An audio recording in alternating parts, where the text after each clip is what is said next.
Hyunwoo Kim packed the last of his files into a metal case. His hands moved slowly, carefully placing each document in its proper place. 300 years of human history on this station was being reduced to a few boxes. The Galactic Council chambers around him buzzed with alien voices, but none of them spoke to him. The vote had been final. Humans were no longer welcome in galactic space. Sujin Park stood by the window, watching the alien ships in the distance. Her military uniform was perfectly pressed, her medals catching the light from the station's artificial suns. She had fought in 12 different wars to keep peace between the alien races. Now those same races had voted to exile her people. They will regret this, she said quietly. Hyunwoo looked up from his packing. Perhaps, but that is no longer our concern.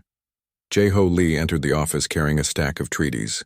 His face was calm, but his eyes showed the strain of the past weeks. He had spent 30 years writing peace agreements between species that hated each other. Every document in his hands represented lives saved, wars prevented, conflicts resolved through words instead of weapons. The Altarians want to renegotiate the mining rights in Sector 7, Jae-ho said. They claim the Draconians are violating the old agreements. Tell them to solve it themselves, Hyunwoo replied. We are no longer their mediators. The office door slid open and Counselor Vexithera entered. The tall, blue-skinned Altarian moved gracefully, her silver robes flowing behind her. She had always been kind to the humans, had even voted against the exile order, but her vote had not been enough. Ambassador Kim, she said, her voice musical but sad, I wanted to apologize before you left. This was not the will of all species.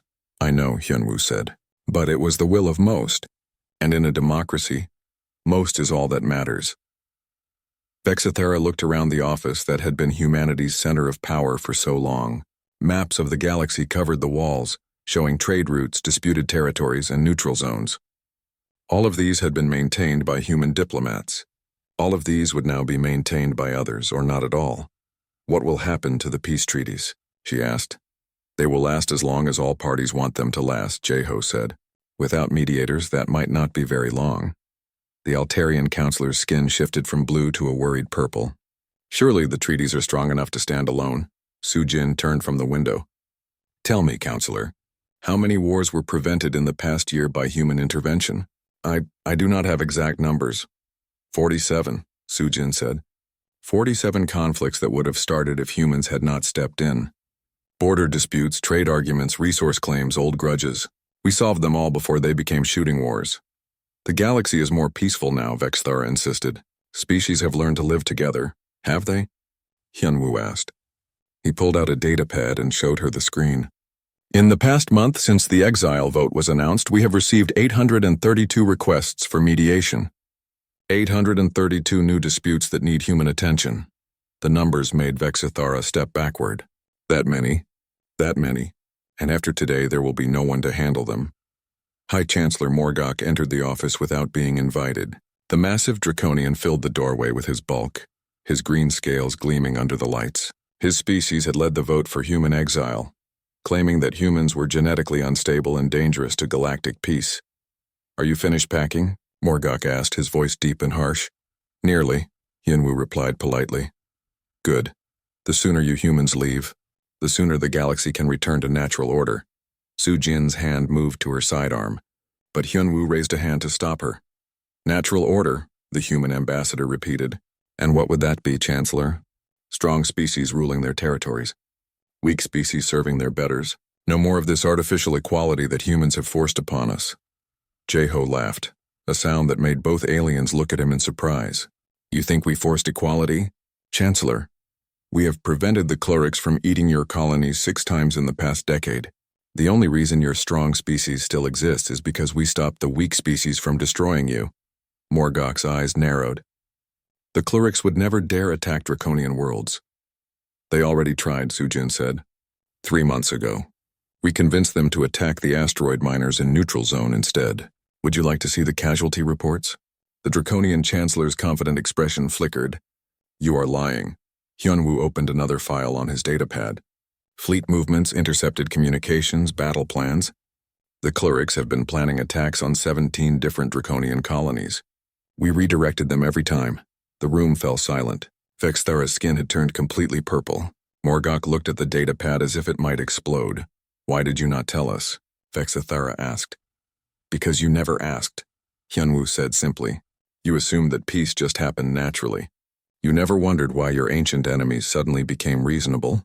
You never questioned why centuries-old territorial disputes were resolved so easily.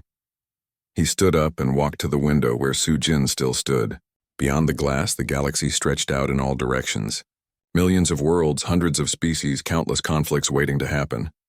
We have been the invisible hand that kept your galaxy stable, he continued. We prevented wars before they started. We solved problems before they became crises. We made peace so quietly that you forgot war was the natural state of things. Morgok straightened to his full height. We do not need human protection. No, Hyunwoo agreed. You do not need it. You have decided you do not want it. Those are different things. The human ambassador picked up his metal case and walked toward the door. Sujin and Jae-ho followed him, carrying their own belongings.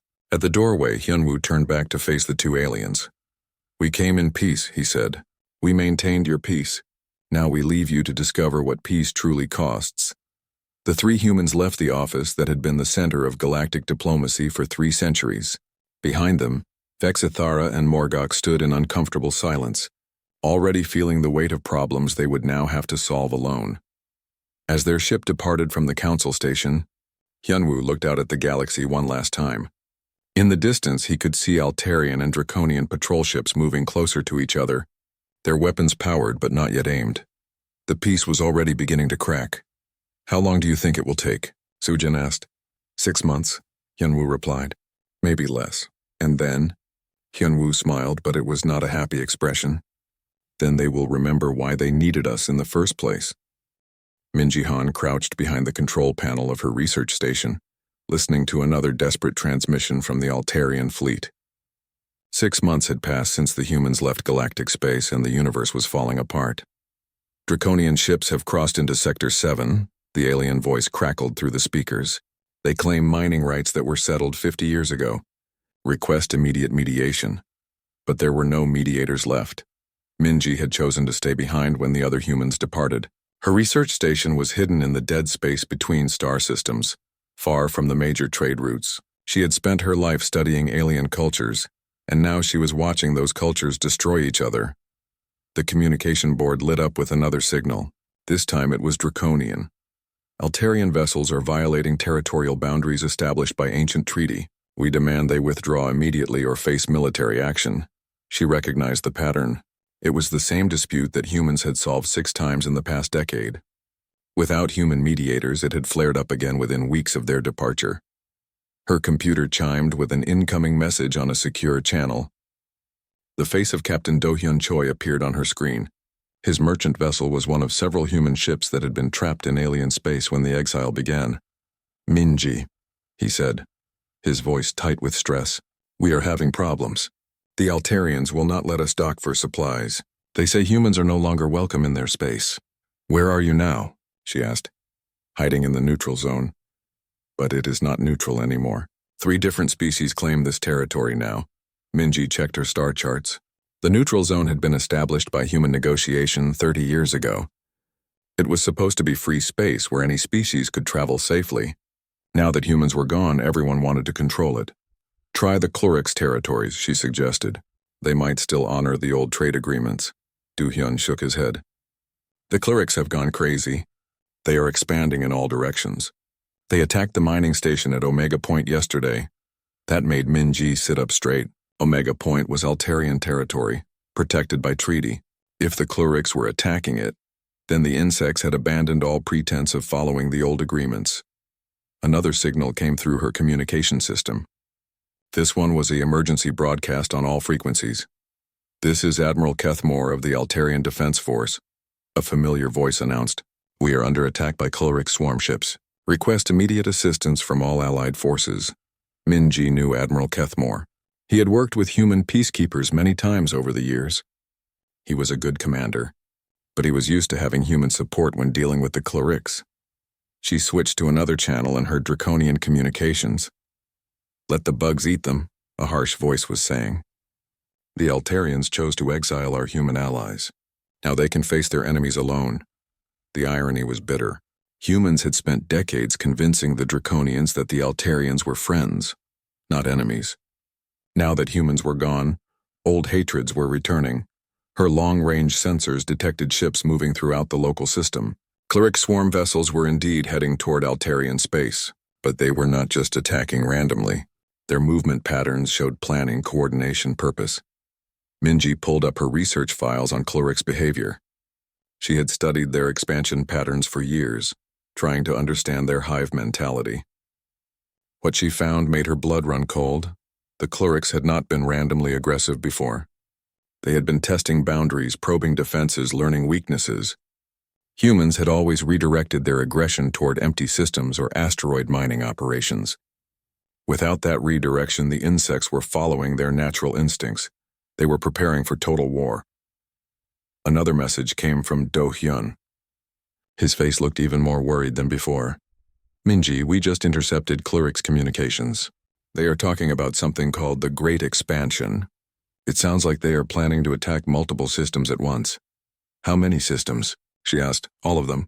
They want to claim every habitable world in this sector. Minji felt sick. She had seen this pattern in her research but had never believed it would actually happen. The Cleric's hive mind thought in terms of generations, not years. They had been building up their forces slowly, waiting for the right moment to expand, the moment when humans were no longer there to stop them. Her computer beeped with another secure message. This time it was from Commander Tae-young Seo, the head of Human Intelligence Networks. His face appeared on a different screen, looking grim. Minji, we are receiving reports from all sectors. The situation is worse than we expected. How much worse?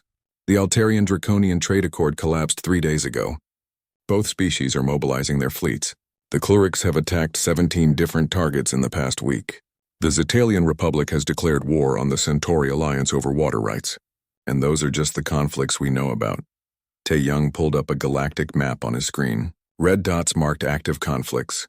Yellow dots marked building tensions, green dots marked stable areas. There was very little green. We are evacuating the remaining humans from alien worlds, he continued. But many of them do not want to leave. They have built lives there, started families, established businesses. Are the aliens letting them go? Minji asked. Some are. Others are treating them as hostages or bargaining chips. The Draconians are demanding that humans return to mediate their disputes. The Altarians are offering protection in exchange for human technical assistance. Everyone wants human help, but no one wants to admit they made a mistake. Minji looked at her screens, watching the galaxy tear itself apart in real time. Ships moving toward battle, colonies preparing for attack, species that had been allies for decades becoming enemies again. Tae-young, she said quietly. How long do we give them? The intelligence commander was silent for a long moment. The planners think 6 more months. Maybe less if the Cleric's expansion accelerates. And then we decide if we want to save them or let them destroy themselves. Another emergency broadcast interrupted their conversation. This time it was High Chancellor Morgok himself, the Draconian leader who had pushed hardest for human exile. This is an emergency declaration to all galactic species. His voice boomed across all frequencies. The Cleric's hive threatens the stability of civilized space. We call upon all rational beings to unite against this menace. Minji almost laughed. 6 months ago, Morgok had declared humans to be the threat to galactic stability. Now he was begging for the same unity that humans had maintained for 3 centuries. But no one was listening. The other species were too busy fighting their own battles to care about Draconian problems. Do Hyun's voice came through the speakers again. Minji, we are detecting human ships in the outer system. Military vessels moving in formation. She checked her long-range sensors. He was right. A small fleet of human ships was approaching, but they were not here to help. They were here to observe. Let them watch, she said quietly. Let them see what the galaxy looks like without us. Her communication board lit up with dozens of new signals. Distress calls, requests for mediation, pleas for assistance, all directed to humans who were no longer there to answer. The galaxy that had voted to exile humanity was now desperately calling for human help. But the humans were no longer listening. They were busy preparing for what came next. Fleet Admiral Bora Yoon stood on the bridge of the massive ship Indomitable, watching the final preparations for humanity's return. Around her, the largest human fleet ever assembled moved through the darkness between stars. Hundreds of ships built in secret over 50 years now waited for her command. The galaxy thought humanity had fled in defeat. They were wrong. General Subin Ko approached her with the latest intelligence reports. Her uniform bore the insignia of the Human Colonial Intelligence Service, an organization that most aliens did not even know existed. The situation continues to deteriorate, Subin reported. 17 active wars, 4 major alliance collapses, 12 species mobilizing for total conflict. The Clarix expansion has accelerated beyond our projections. Bora studied the tactical display showing the current state of galactic space. Red zones marked active combat. Yellow zones showed building tensions, and gray zones indicated collapsed governments. Less than 30% of inhabited space remained stable. How long until complete breakdown? She asked. Our analysts estimate 3 weeks before the major powers begin using planet-killer weapons. 6 weeks before the first species faces extinction. Bora nodded grimly. It was exactly what human planners had predicted 50 years ago, when they began preparing for this possibility. Engineer Dongjun Im joined them at the tactical display. His fingers danced over the control interface, showing schematics of the new human war machines. Ships that incorporated the best technology from every species they had ever helped. Weapons designed to counter specific alien military doctrines. Defenses built from centuries of studying galactic warfare. The new vessels are performing beyond expectations, Dongjun reported. The Altarian shield modifications have increased our defensive capability by 300%. The Draconian weapon systems provide firepower levels that exceed anything in alien space. The Clarix navigation technology allows us to move through hyperspace routes that others cannot even detect. And they gave us all of this freely, Subin added with bitter amusement. Every species shared their best technology with their human friends over the years. Every secret weapon, every defensive system, every tactical innovation. They trusted us completely. Bora looked out at the human fleet.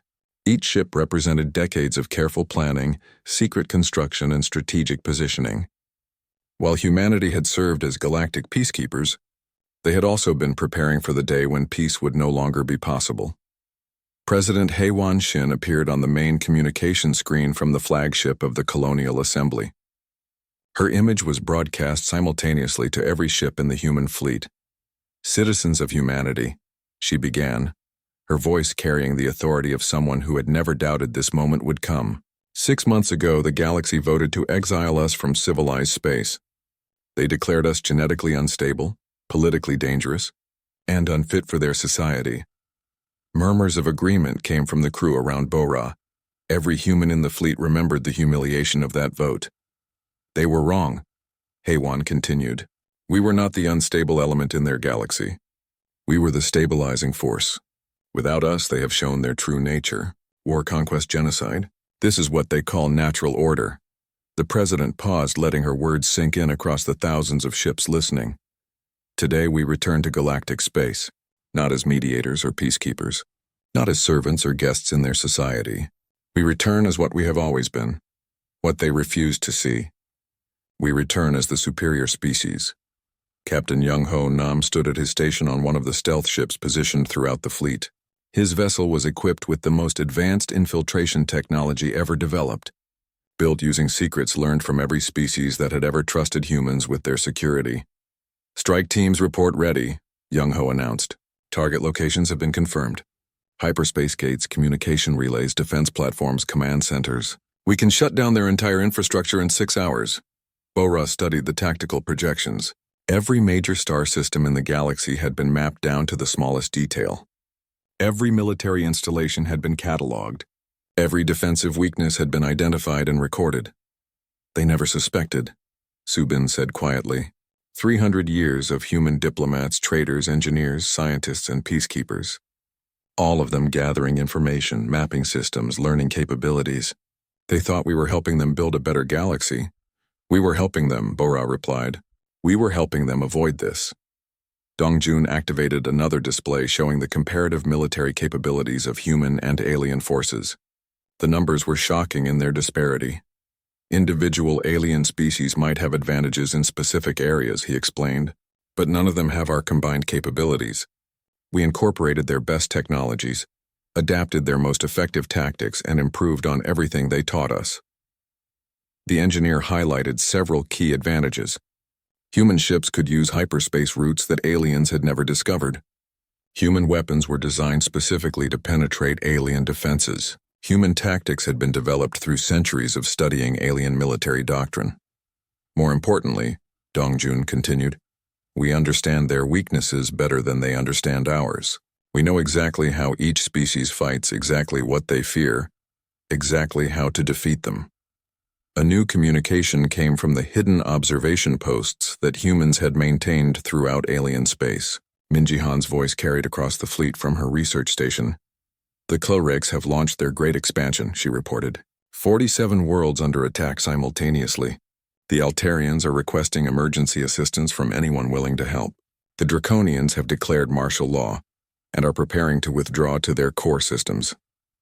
Bora listened to the reports of galactic chaos with calm satisfaction. Everything was proceeding exactly as human planners had predicted.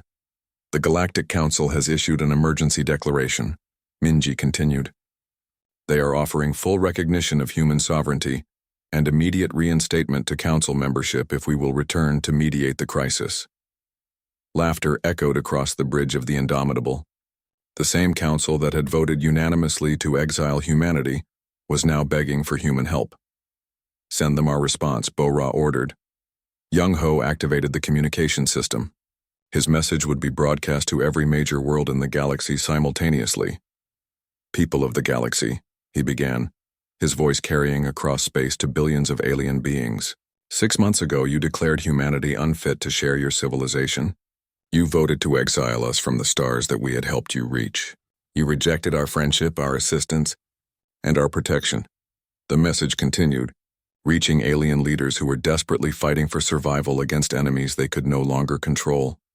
Today we return, not as your servants, not as your peacekeepers, not as your mediators. We return as your masters. Submit to human authority and your worlds will know peace and prosperity. Resist, and learn why we were the only thing preventing your species from destroying each other. Bora closed the communication channel and turned to her officers. Around her, the human fleet began moving toward galactic space.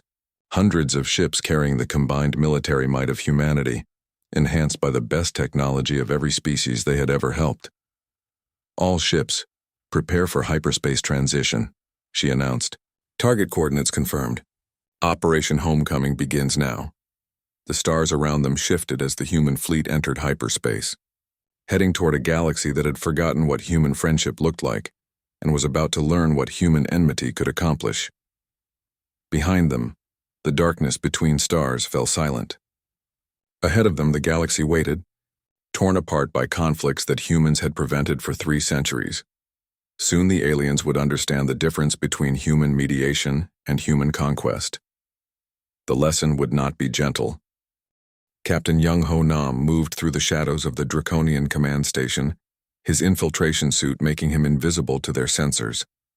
Around the galaxy, 47 other human strike teams were completing similar missions. In 6 hours, every major hyperspace gate would be under human control. The aliens still did not know that humanity had returned. Young Ho reached the main control room of the hyperspace gate network.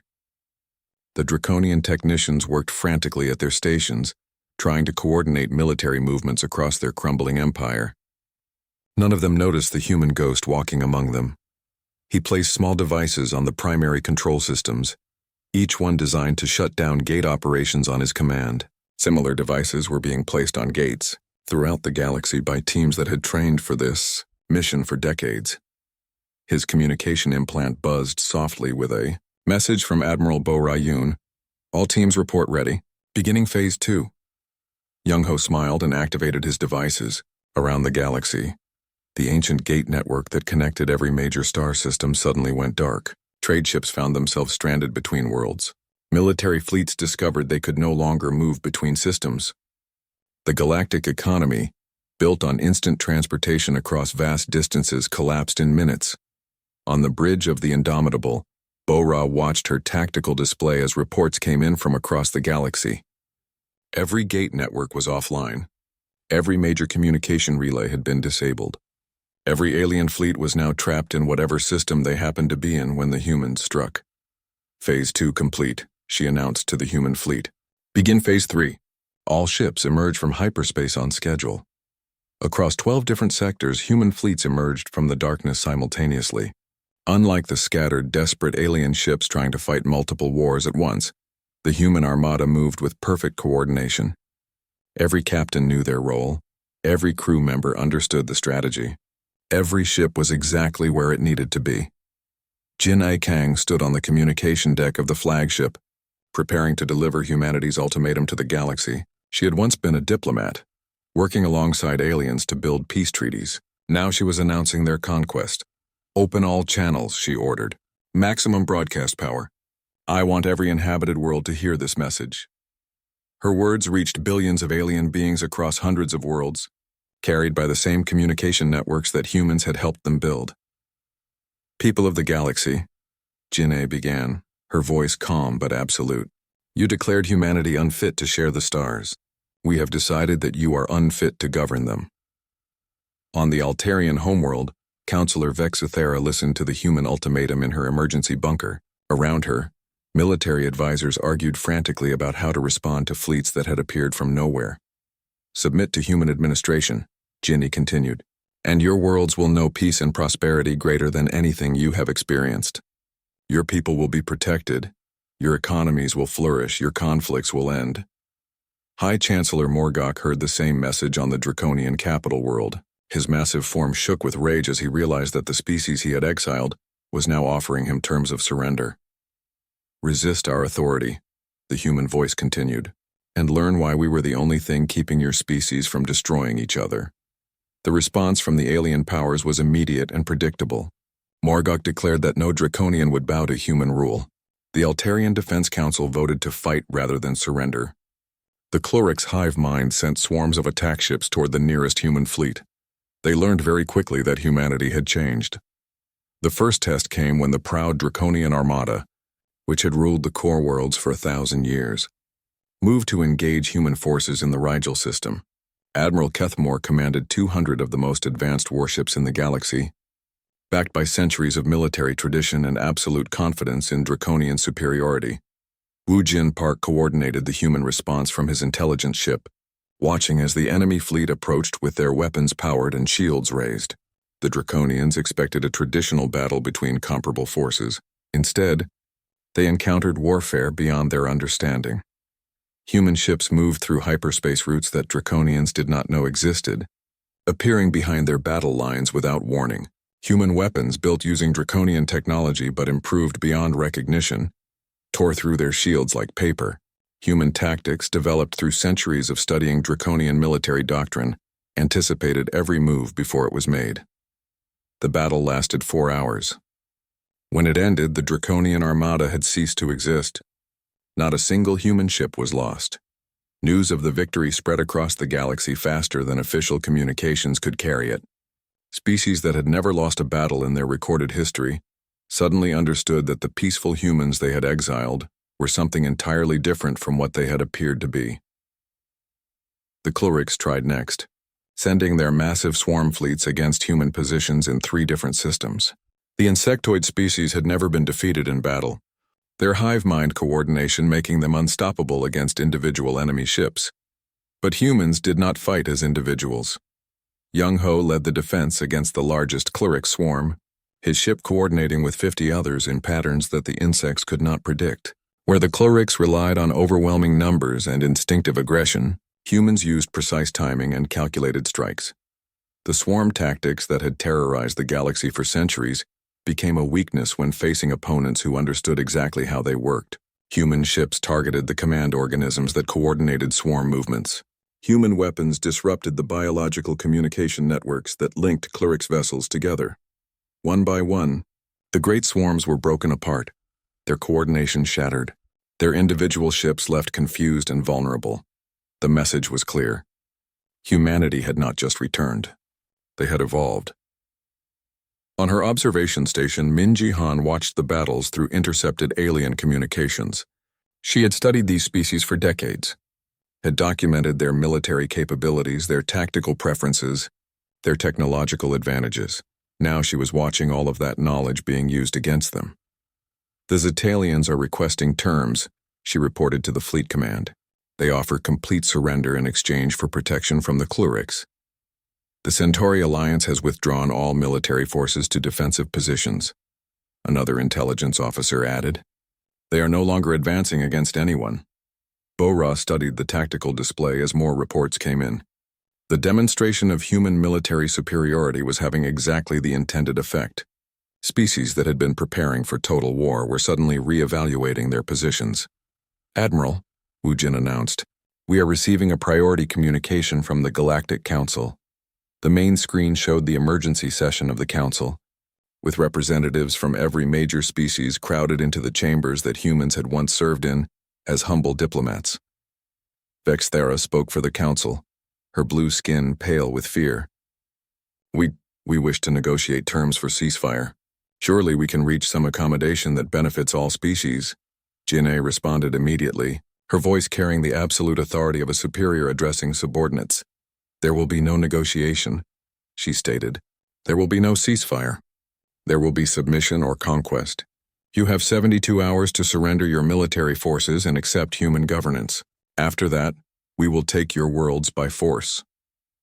The communication ended abruptly, leaving the alien council in stunned silence.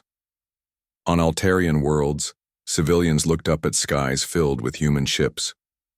On Draconian colonies, proud warriors faced the reality that their weapons could not touch their former servants. On Clyric's hive worlds, billions of insects discovered that their swarm tactics were useless against enemies who understood them better than they understood themselves. Across the galaxy, species that had voted to exile humanity now faced a simple choice: kneel before their former subjects, or be crushed by them. Most chose to kneel. The few who chose to fight learned that the peaceful humans they remembered no longer existed. In their place stood something far more dangerous: humans who had no intention of being merciful. Emperor Hyunwoo Kim stood in the rebuilt council chambers, looking out at the alien representatives arranged before him. 1 year had passed since humanity's return, and the galaxy had been completely transformed. The circular arrangement of equals was gone, replaced with a clear hierarchy that no one questioned. At the center sat the human imperial throne, elevated above all others. To the right were the seats for species that had surrendered early and served faithfully. To the left were the places for those who had resisted and now served as examples. At the back, barely visible, were the positions for species still earning their right to participate in governance. Empress Minji Han entered from the side door, her research robes replaced by the formal dress of planetary administration. She had overseen the transformation of 47 worlds in the past year, turning chaotic alien colonies into efficient human-managed territories. "The quarterly reports, Your Majesty," she said, presenting a data pad. Hyunwoo reviewed the numbers with satisfaction. Agricultural production was up 300% across all human-administered worlds. Industrial output had increased by similar amounts. Military conflicts had dropped to zero. Crime rates were lower than they had been in centuries. The transformation had not been achieved through cruelty, but through competence. Humans had simply proven to be better at governing than the species they governed. Marshal Bora Yoon approached the throne, her military uniform bearing the insignia of Supreme Fleet Commander. Under her direction, the human military had grown from a hidden fleet to the undisputed master of galactic space. "The final resistance groups have been neutralized," she reported. "The Outer Rim territories are now fully pacified. Total human control extends to every inhabited system in the galaxy." "Casualties?" Hyunwoo asked. "Minimal on our side. The alien losses were limited to military targets and active combatants. Civilian populations were protected according to your orders.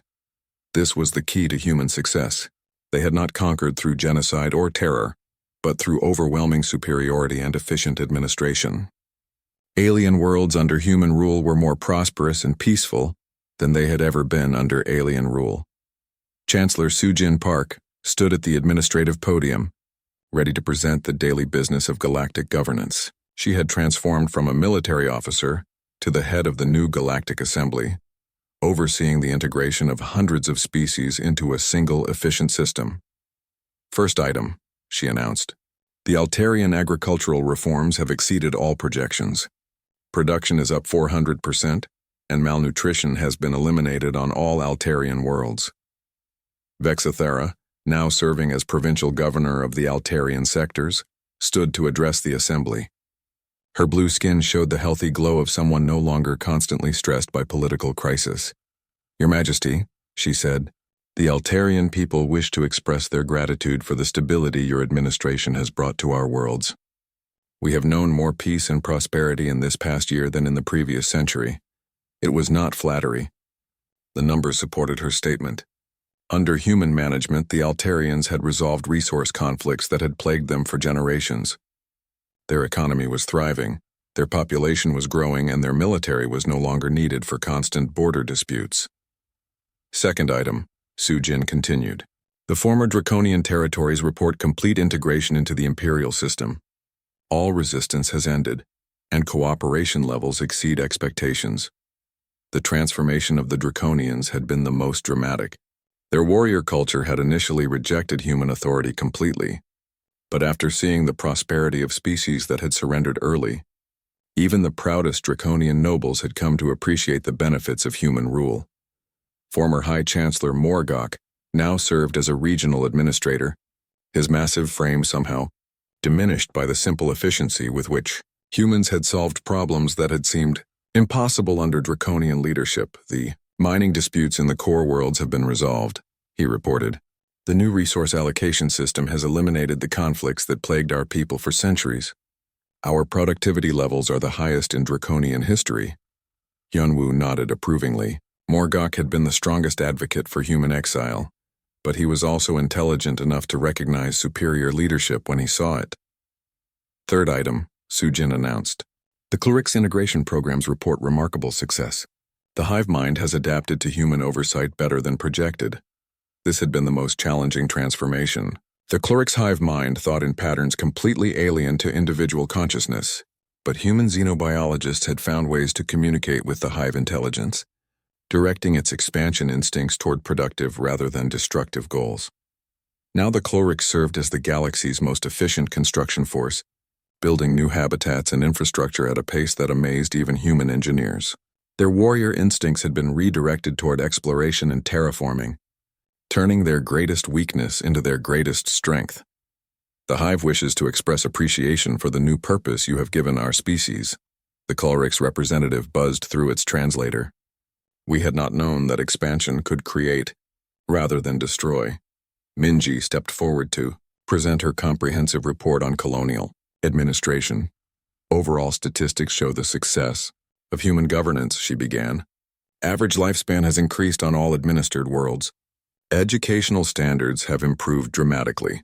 Technological advancement has accelerated beyond all previous rates." The numbers were staggering. In 1 year, human administration had achieved improvements that alien governments had failed to accomplish in centuries. More importantly, Minji continued, interspecies conflict has been eliminated entirely. The territorial disputes, resource wars, and cultural conflicts that plagued this galaxy for millennia simply no longer exist. Hyunwoo stood and walked to the great window that looked out over the galaxy. Billions of worlds, hundreds of species, countless individuals all living under human guidance. The universe that had once been torn apart by constant warfare was now unified under a single efficient government. "The transformation is complete," he announced to the assembly. "What you see around you is not conquest. It is evolution. Humanity has elevated this galaxy from chaos to order, from conflict to cooperation, from suffering to prosperity." He turned back to face the alien representatives, most of whom had come to genuinely respect the humans who had so completely outclassed them. "You declared us genetically unstable," he continued. "You were correct. We are unstable in the same way that evolution is unstable. We change, we adapt, we improve. You declared us politically dangerous. Again, you were correct. We are dangerous to inefficient systems, corrupt governments, and failed leadership." The Emperor returned to his throne, looking out at beings who had once been his equals and were now his subjects. "You voted to exile us because you could not imagine a galaxy where humans were anything other than servants," he said. "You lacked the vision to see what we could become when we were no longer constrained by your limitations." Vexithara raised her hand for permission to speak. "Your Majesty, may I ask a question?" "You may. Did you always plan for this outcome?"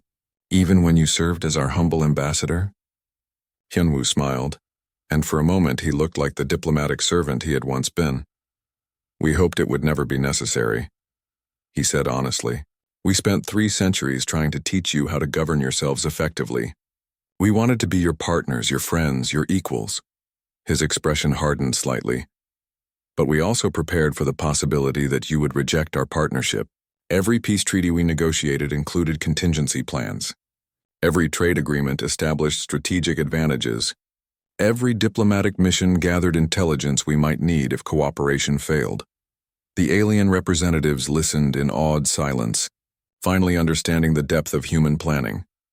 We offered to serve beside you as equals, Hyunwoo concluded. You chose to live beneath us as subjects. History will remember this as your choice, not ours. He activated the great display that showed the current state of the galaxy. Every system green, every world peaceful. Every species thriving under human guidance.